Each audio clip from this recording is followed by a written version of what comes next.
Welcome back. It's now time for Midday Sports. Rain washed out the fourth T20 Cricket International between host New Zealand and the West Indies on Monday, leaving the home team with a 2-1 series lead and one match remaining.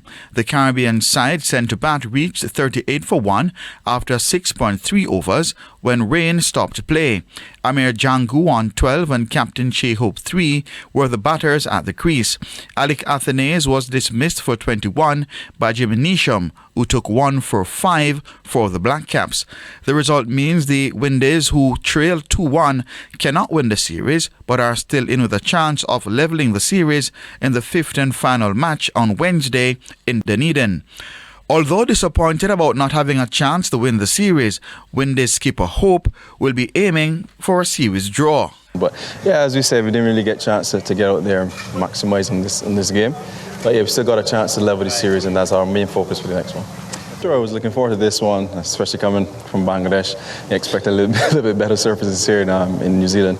But yeah, I just thought the guys have been playing really good cricket. It's just about us trying to progress as a team. It's great to see the fight that we've been showing.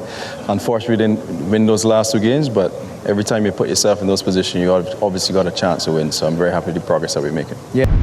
Jamaican international Khadija Bonishaw's second half strike propelled Manchester City to a 2-1 win over Everton and sent them to the top of the table in the Women's Super League in England on Sunday. Lead him up for Gino. Chase on here for Wahhabi. She gets there first. In towards Shaw, 2-1. Bunny Shaw puts Manchester City back in front. City's seventh win on the trot carried them to 21 points from their 8 games.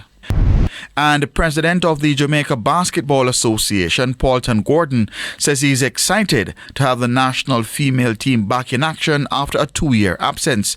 Jamaica's female basketballers will make a return to the regional competition in 2 days' time. The women will have the Caribbean Basketball Championship in Guyana from November 10th to 17th.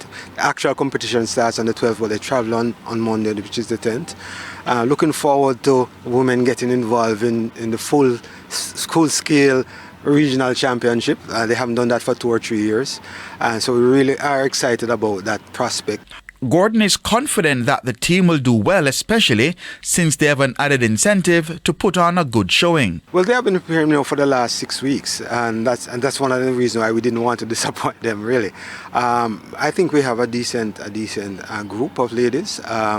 The top 3 teams move on to Central Basketball next year, which involves the Central Americans and some of the other bigger teams. So we need to finish in the top 3 in this tournament, and we are confident that we will do that. Jamaica's women last participated in the Caribbean Basketball Championship in 2022, finishing outside the medals after going winless from 4 games. The 25th edition of the FIBA Women's Caribbean Championship will be held from November 12 to 16 in Georgetown, Guyana. Keon Reina reporting for TVJ Sports. And that's the Midday News Package. I'm Kerry-Ann Simpson. Join us at 7 for Primetime News. On behalf of the news, sports and production teams, good afternoon.